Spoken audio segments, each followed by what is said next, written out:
అసలు 'లవ్ మీ' ఎప్పుడు స్టార్ట్ అయింది? ఎప్పుడు షూట్ అయింది? ఎప్పుడు షూటింగ్ మొత్తం అయిపోయి ఆడియో లాంచ్ వరకొచ్చింది? అసలు ఏం అర్థం కాలేదు. ఈ చాలా ఫాస్ట్‌గా అయిపోయింది. ఈ ఫాస్ట్ జర్నీలో నేను చాలా చూషినా, చాలా నేర్చుకున్నా. 'లవ్ మీ'కి సంబంధించిన టీమ్ వాళ్ళందరూ ఆహ్, ఒక ఫుల్ ఎనర్జీ, ఒక ఫుల్ ఫోకస్ పెట్టుకొని వర్క్ చేస్తుండే. వాళ్ళు నాకొక మోటివేషన్ లాగా అనిపిస్తుండే. ఎంత అలసిపోయినా నేను ఆహ్, వీళ్ళందరి సెట్‌లో ఉరుకులాట చూసి వాళ్ళ energy towards project, energy towards career చూసి నాకు ఇంకా మంచిగా పని చేయాలి, ఇంకా మోటివేషన్‌తోని పని చేయాలన్న ఫీలింగ్ వస్తుండే. ఆహ్, మా ఏడీస్ అందరికీ, ప్రొడక్షన్ వాళ్ళందరికీ, ప్రతి ఒక్కరికి firstly thank you so much.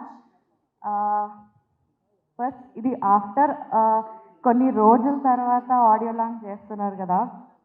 So, ఇంత కొన్ని ఇయర్స్ బ్యాక్ ఆడియో లాంచ్ అంటే ఫుల్ ఇంట్రెస్ట్, ఫుల్ ఎనర్జీతోని వెయిట్ చేస్తుండే మేము. నాకింకా గుర్తుంది.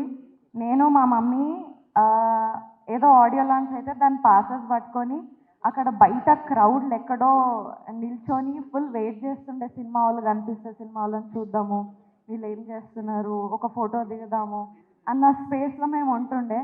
ఇప్పుడు నా సెకండ్ సినిమా ఆడియో లాంచ్‌కి నేను స్టేజ్ పైన ఉన్నాను. లైఫ్ ఎక్కడి నుంచి ఎక్కడికొచ్చింది అనేది అసలు ఆహ్, చాలా చాలా హ్యాపీగా ఉన్నా నేను for all the result and all.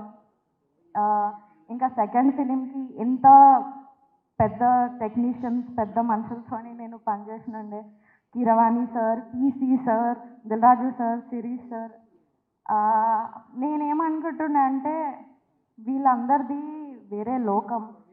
ఆళ్ళు మనం వాళ్ళని రీచ్ అవ్వలేమేమో, అక్కడి దాకా మనం పోలేమేమో అనుకుంటుండే.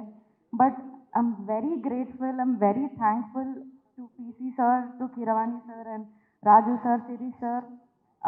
నా సెకండ్ మూవీకి ఇంత మంచి ఆపర్చునిటీ నాకిచ్చినందుకు థ్యాంక్ యూ సో మచ్. నేను కీరవాణి సార్‌తోని ఫస్ట్ కలిసినప్పుడు ఫుల్ భయపడకుంటా పోయినా. ఆహ్, ఆహ్, సో, అక్కడ పోయి కలిసినాము. కలిసిన తర్వాత కూర్చొని మాట్లాడినాం అన్నయ్యని. ఒక ప్రొఫెషనల్, ఒక లెజెండ్ మ్యూజిక్ డైరెక్టర్ ముందు ఒక అన్‌ప్రొఫెషనల్ సింగర్ పోయి నేను పాట పాడతాను. నాకు చిన్నప్పటి నుంచి చాలా ఇంట్రెస్ట్, పాడాలని ఎప్పటినుంచో ఉంది అని అన్నాను. He agreed. First of all నేను పాడడం స్టార్ట్ చేస్తే నా గొంతుని ఎలగొట్టేస్తారేమో, తిట్టి పంపించేస్తారేమో అనుకున్నా. బట్ లేదు. అప్పుడే పాట పాడేసినాము.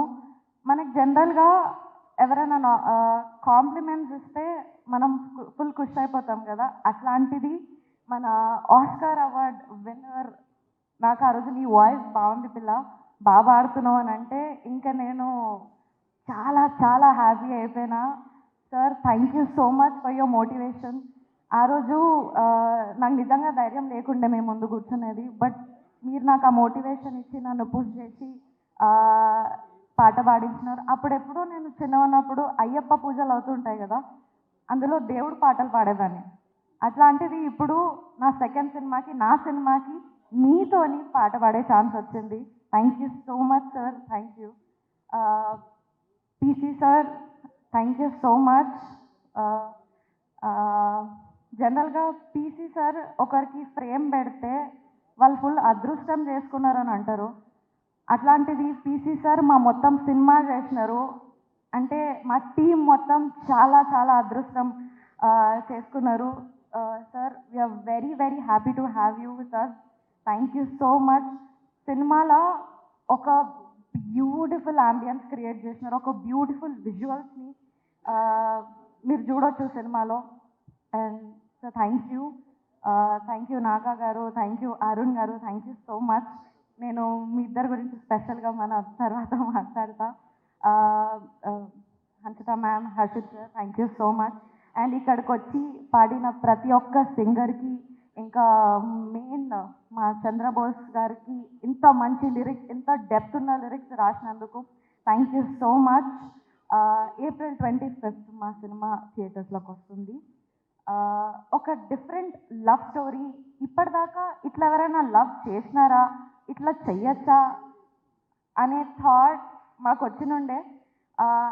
ఇట్లా ఇట్లా డిఫరెంట్ యూనిక్ లవ్ స్టోరీ మీరు అందరు థియేటర్స్లో చూస్తారు. Thank you so much.